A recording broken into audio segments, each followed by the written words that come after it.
From UFOs to psychic powers and government conspiracies, history is riddled with unexplained events. You can turn back now or learn the stuff they don't want you to know.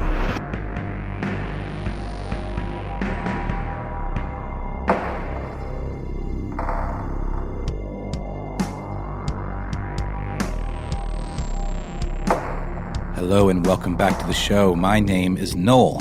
Our compatriot Matt Frederick is on another mission, but don't worry, as we said before, all will be revealed in time. We promise it'll be worth the wait. In the meantime, they call me Ben. We are joined with our super producer, Paul, Mission Control Decant. Most importantly, you are here. That makes this stuff they don't want you to know. As you are hearing this, it's 2019. Happy New Year. As we are recording this, we are on the precipice of 2018. Which is old beans by now, right? For everyone Precipice. listening. I guess the precipice could be the end or the beginning of a thing, right?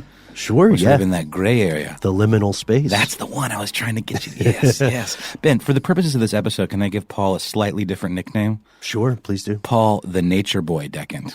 All right, let's see. Paul, do you approve of that? He smiled and nodded, and he was a very right. chipper smile. Well, maybe he'll throw in a woo on the sound cue. So the moniker Nature Boy is appropriate for today's episode because Matt and I were talking off air a while back, and Matt's a very passionate young man, and he'll get captivated by these certain questions or these ideas. And he asked me earlier about grocery stores, about what the experience when you're walking through a grocery store, and let's say you're in the cereal aisle or something, and you see something advertised as all natural or natural flavor. And Ben, he said, what does that really mean? And I thought about it for a while, and one day I was strolling through the aisle of our local grocery store. Being subtly mind-controlled. Our grocers, yeah. And I noticed that it was one of those things that you cannot unsee. There are various wholesome phrases on everything from dish detergent to breakfast cereal. There are things like all natural or natural flavor. Okay, side note, hopefully that does not apply to dish detergent. But these phrases adorn all sorts of packaging. And the implication here, obviously, is that these products are somehow inherently healthier and superior to the run-of-the-general Mills preservative-riddled, additive-laden junk food masquerading as healthy food stuff. Got it. So, but what does that mean exactly? What does natural or all natural mean? To answer this, we have to introduce you to the FDA, if in fact this is your first time listening to the show. It's nice to meet you, FDA. You're doing good work for the people. So what is the FDA, Noel? Well, Ben, I'm glad you asked. In the United States of these Americas, the Food and Drug Administration, or the FDA, is responsible for maintaining a certain kind of quality control, let's call it, consistency. They are responsible for food safety. And we've been through this in past episodes where this at one point wasn't really a thing, and you were sort of on your own back in the days of, dealing directly with farms, and there was really no oversight. So on one level, the FDA is a great idea and a great thing in theory. Some of those episodes include terrifying things you just ate, and more. And regardless how you may or may not feel about big government. By the way, we had the most adorable email come in today where someone said, it's really weird. Every time you guys do a quote, there's this strange sound that happens. Is everything okay? And Ben very kindly explained that was our quotation sound effect. It's true. So, regardless how you feel about big government, almost everyone can agree that something like the FDA is, as I said before, a fantastic idea on paper. Or at the very least, something like it is necessary to keep people from getting poisoned by the food. Yeah, at the very least, it's a necessary evil. In 1848, the very first national law concerned with regulating food came out as a result of the Mexican-American War, and this law banned the importation of adulterated drugs. Food inspection, as you said, Noel, at the time was largely thought to be the duty of the consumer, not the duty of the government. So the idea, it may remind some of us of that old colloquialism, buying a pig in a poke, meaning that you buy or sell something without the buyer knowing its true nature or value. And for some people, you can see the sort of common sense argument here. But that's not completely fair, because if you're an average consumer, it's very difficult for you to parse all of the ingredients in a given thing.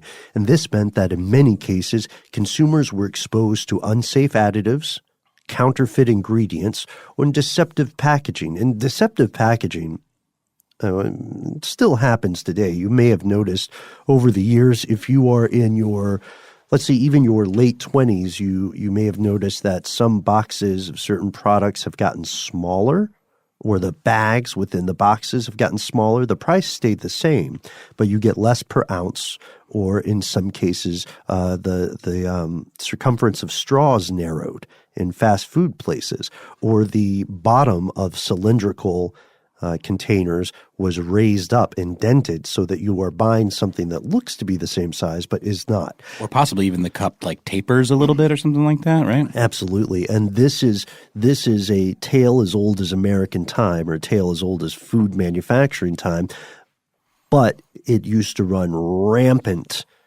back in the day. And the FDA was formed in large part due to a time when this practice exploded. It was called the era of adulteration. Consumers across the country began to panic over falsely labeled products. You would buy coffee to find that it was cut with tree bark and dandelion leaves, which stick out, by the way, when you're drinking a cup of coffee. You would buy sugar and say, hey, wait, is a third to half of this sand?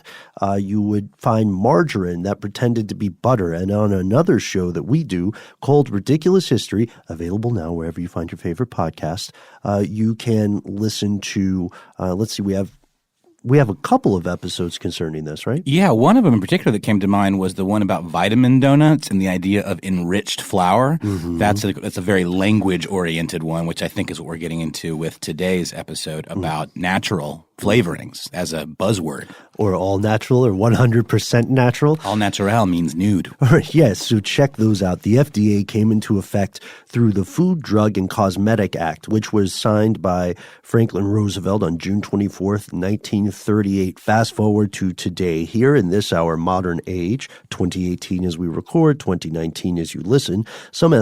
Many estimates report that 20 cents out of every dollar Americans spend goes toward a product under the regulation of the FDA. We're talking $1 trillion, T-R-I-illion dollars in goods every year. So this is a big deal. This is a big deal, and it's easy for it to get ignored in various news reports and stuff, because although it's a big deal, it can seem like a boring deal at times. It's like campaign finance reform. People sort of know that it matters, but who wants to sit through that? I'm sorry, Ben. I tuned out completely when you said campaign finance reform. Right. So but I'm back. Yeah, we'll count back from 10 and then snap our fingers. In addition to regulating the types of substances that are or are not allowed in food products, the FDA also regulates how these foods can be advertised. And Noel, this is where we get to that turn of language, right? That phrasery. Absolutely. Phrasery. I love that. Is that like the study of Frasier, the show? That'd be good. I'm churchifying these words just a bit. Well done, sir.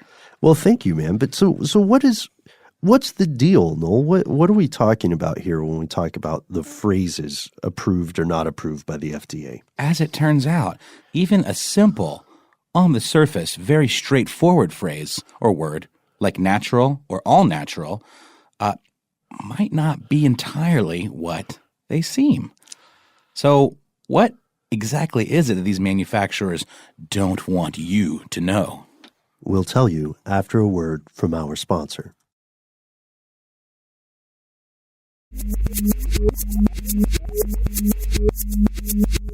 Here's where it gets crazy. Great question. What's in a definition? Okay, first off, the FDA, here in the States at least, and international listeners, this does also apply to your home country. We're focusing on the U.S. because that's one of the ones that gets the most ink nowadays.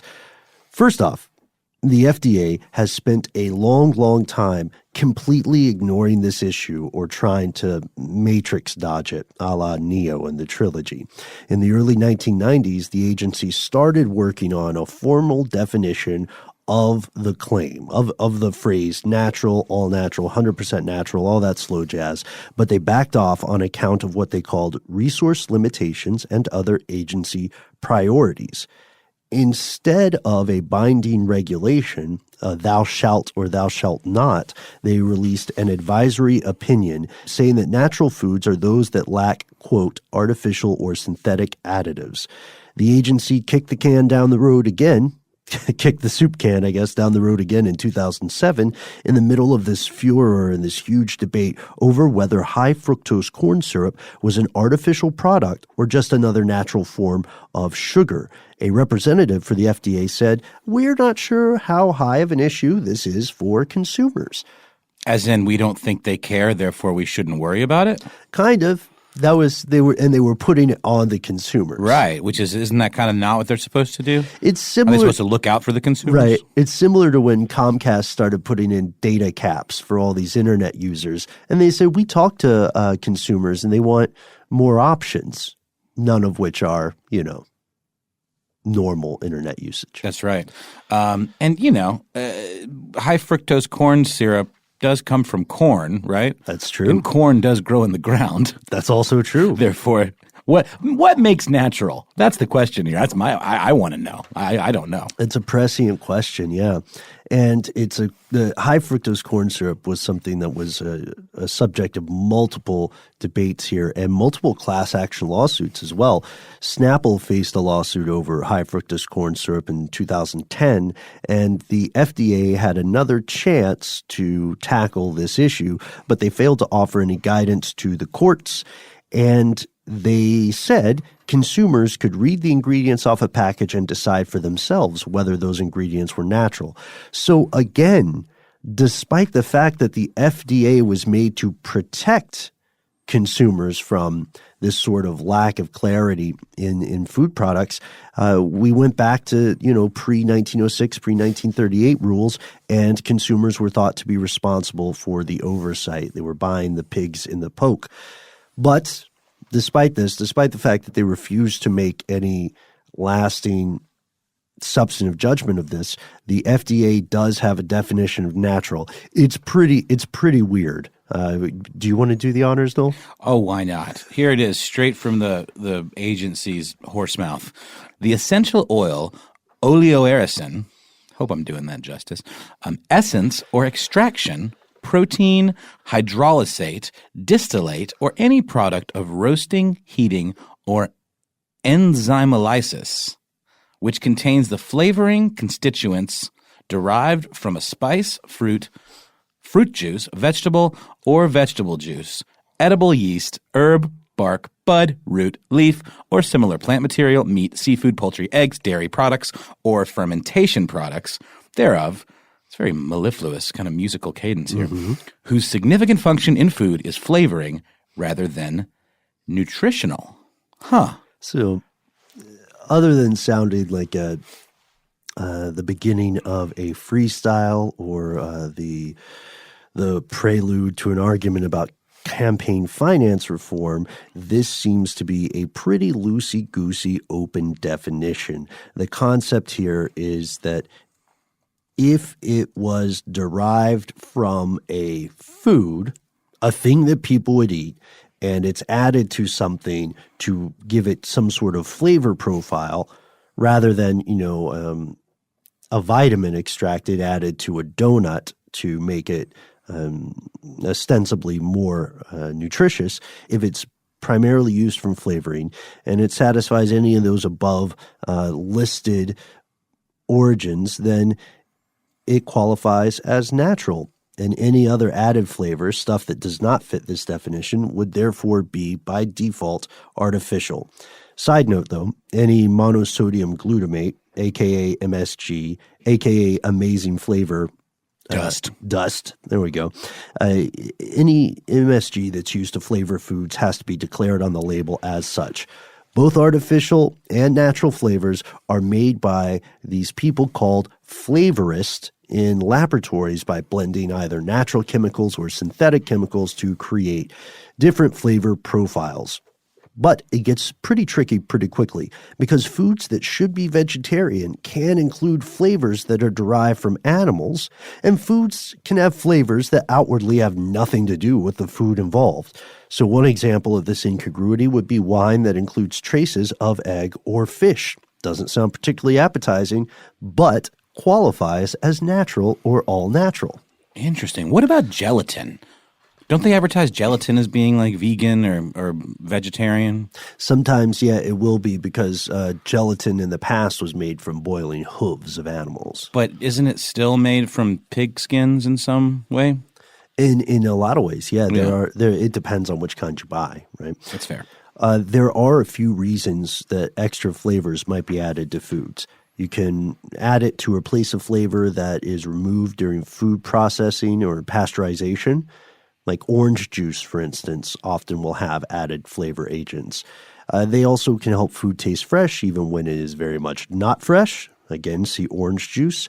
They can create a smell that will entice someone to eat the product. Because we have to remember, smell and taste are very, very closely related. That's right. So Cheetos, for instance, they smell like cheese, even though there's laughably little cheese in them.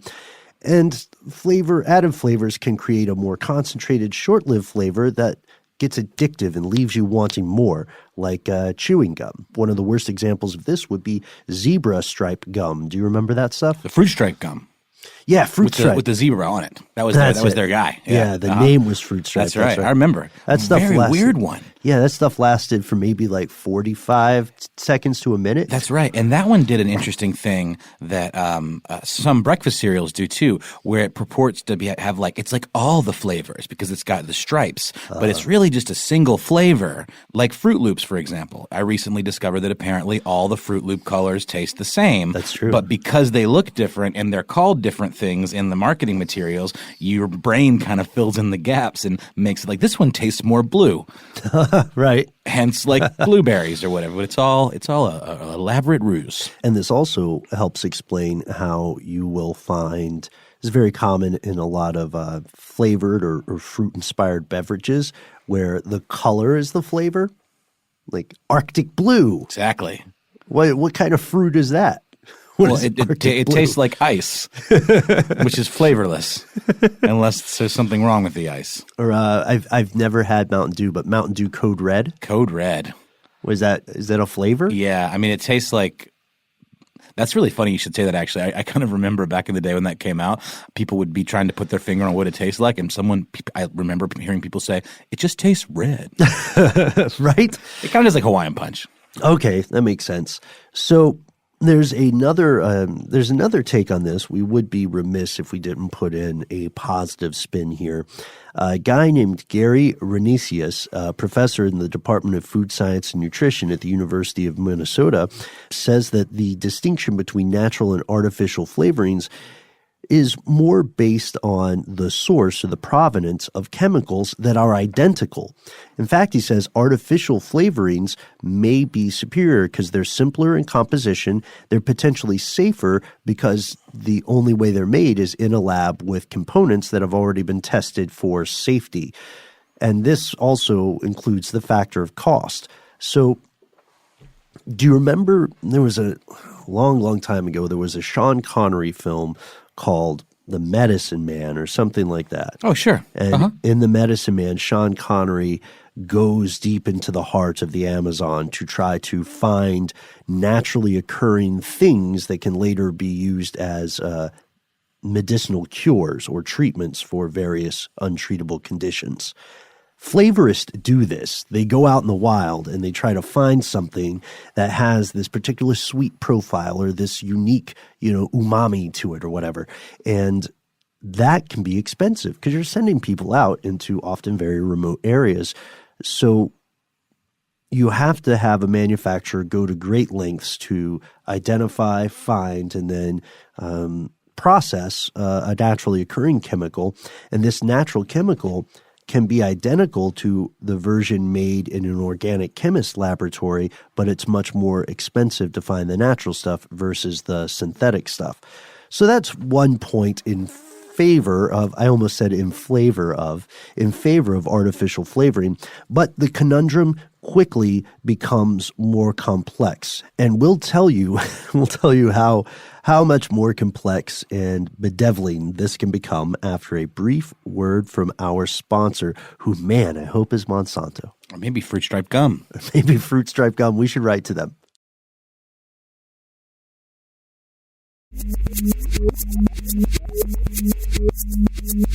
And we have returned. So, we said this gets a little bit more complex and a little bit more frustrating, and that is very, very true, especially when we encounter, we all knew this would come up at some point, especially when we encounter GMOs. But what is a GMO exactly? Well, Ben, GMO is one of my favorite things in the entire world, which is an acronym, and it stands for Genetically Modified Organisms. So these are plant or animal products that have been re-engineered in a laboratory with the DNA of various bacteria, viruses, or other plants and animals it's essentially just to help make more of them, yield more crops.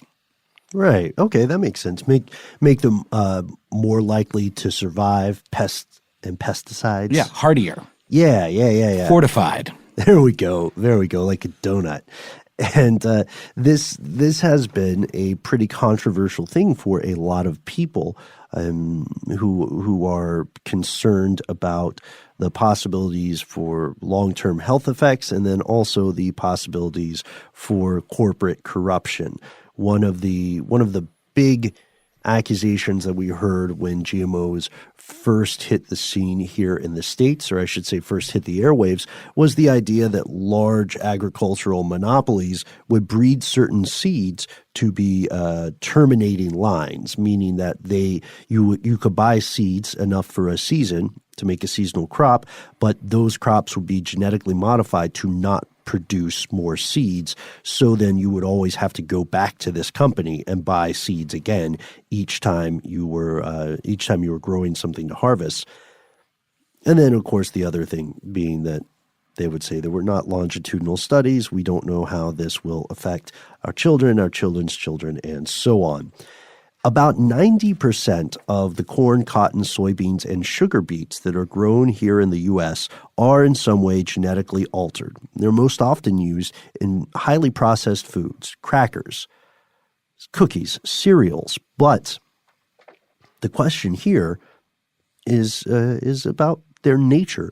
Are they natural? Some people would say, well, absolutely. Some people would say, look at the corn, look at the evolution of corn. Look at the way Gregor Mendel studied genetics in pea plants. This is human intervention. We're changing the genetic expression of these organisms, right? Because that's what a plant is. But what I really appreciate about the definition you gave us, Noel, is that we're talking about inserting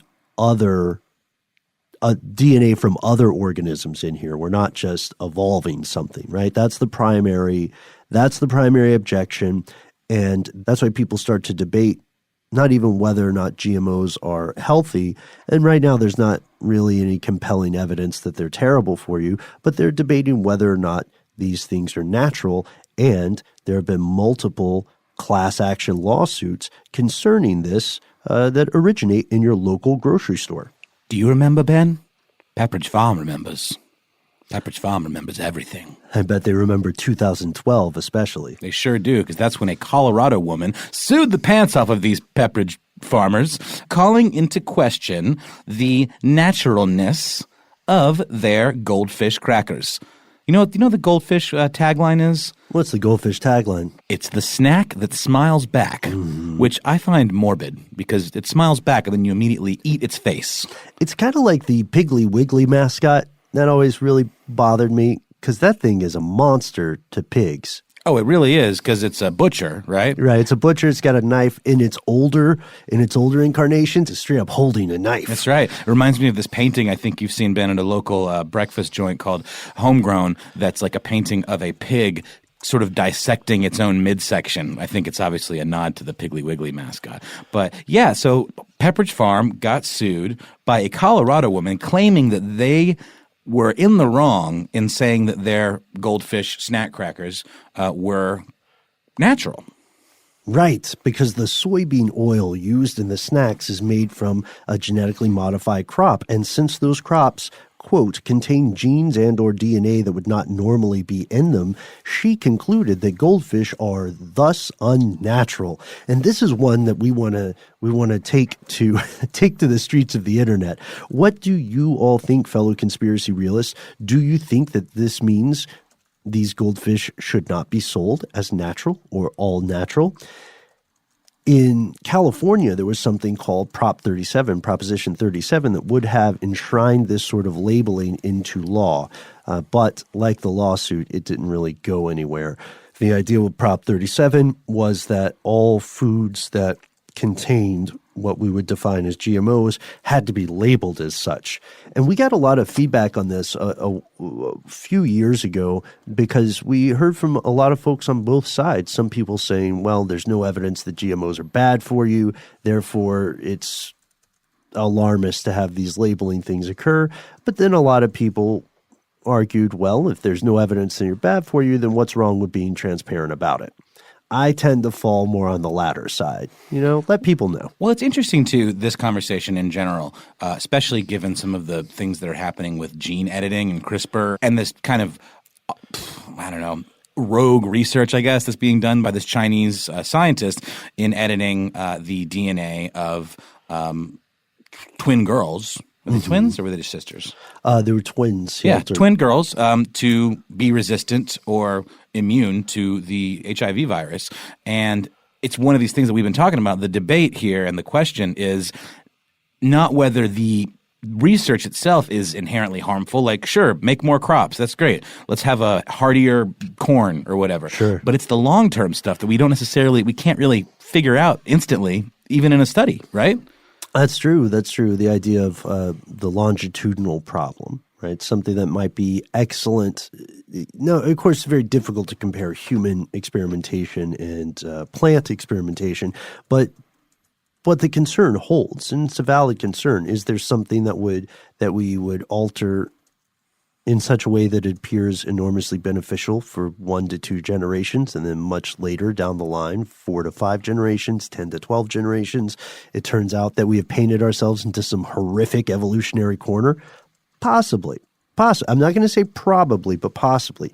And then there's the organic problem. Food manufacturers have a lot of stuff that's advertised as organic, but that probably doesn't mean what you think it means. But what it really comes down to is almost a philosophical point. The reason that the FDA has continually refused to clamp down on this deceptive practice, and therefore the reason that so many food manufacturers are able to deceive the average consumer and maybe make them buy something that's less healthy than they might originally have believed, is because we have a tough time defining natural. It's much more difficult than defining, say, purity. Purity is something you can define in scientific terms. Something is 95% substance A, and then something else is 97% substance A. Well, that thing that's 97% is therefore 2% more pure. That's just a number that doesn't have an opinion. We're not remarking on the nature of existence, the future of humanity. I'm going to need everything I consume to be 3% more pure. 3%, that's your 2019 goal? That's my metric, yeah. Yeah, there you go, man. But isn't your point, Ben, that it's kind of arbitrary at that point with those low numbers? Well, more so that it's, at least in terms of purity, there's quantitative reasoning we can use. In terms of natural, we're verging into the realm of qualitative. So are GMOs natural? Because here's the thing, that new chimera that has some DNA from another organism clipped into it, it's getting DNA from a natural source. We have not at this point just manufactured DNA, right? We're just mixtaping a little bit. We're doing a little bit of girl talk. mashup stuff with DNA. It's just us girls. Right. And those are fantastic tracks, by the way. Check them out if you get a chance. But that's the question. Does combining two natural things in a way that would not occur normally make it unnatural, even though the ingredients are natural? Is it natural to take chemicals derived from one plant or animal and then to transfer them to another food product? I mean, those are both natural things, but they wouldn't occur in nature, right? So what do you think? The debate continues today. There's not a universally agreed upon answer. And the FDA announced that it was revising its rule on the term natural on food labels as recently as 2015, but it has yet to issue a final rule. It does currently bar the use of the term natural for products that contain added color, synthetic substances, and added synthetic flavors. This means, for now, all natural and natural are not the pinned down phrases that you can or should instantly trust. And, spoiler alert, it is probably going to remain this way for the immediate future because, as representatives of the FDA said, we don't think customers care, right? Who cares, right? They're fine. They're fine. Just leave them to their own devices. Yeah. You know what? Sometimes you accidentally eat some horse meat. Horses are natural. You know what I named my horse in Red Dead Redemption? What did you name your horse in Red Dead Redemption? Hergus Burgus. Hergus Burgus. Why is that? I don't know. I think it was a meme that had like different like fast food chain signs with like absurdist language. And one of them was like Wendy's Hergus Burgus or something like that. Wendy's old-fashioned Hergus Burgus. I would probably eat that. I would just to support the creativity. Unfortunately, the best way now for you and I and Paul, Nature Boy / Mission Control Techant, and you, fellow listener, to determine how a given manufacturer deems something natural, 100% natural, or all natural is cartoonishly inconvenient. Get this, you have to contact them one by one directly and figure out what they actually mean by the phrase. In multiple cases, they will not agree with the definitions of another company, and in many cases, there may be something they don't want you to know. So, as always, check out that ingredient list. Don't be fooled by the big bold print on the front of a box. Check the fine print on the back. Check where it's hidden. And if you genuinely have some suspicion, if you genuinely think, well, something sounds a little bit off about this strawberry jam flavored beef jerky or what have you. That sounds good. Right? I think people would try it. Then you can contact them directly. Speaking of contacting people directly, we hope that your 2019 is off to an astonishing start. You can talk to us directly as well as your fellow listeners. You can find us on Instagram, Facebook, and Twitter. We highly recommend stopping by our community page. Here's where it gets crazy, when you can talk to some of our favorite people on this planet and others, your fellow listeners. And if you don't want to do any of that stuff, which you should. Shame on you if you don't. No, we don't shame people for anything on this show. We support you if you don't. You can send us a good old-fashioned email. We are conspiracy@howstuffworks.com.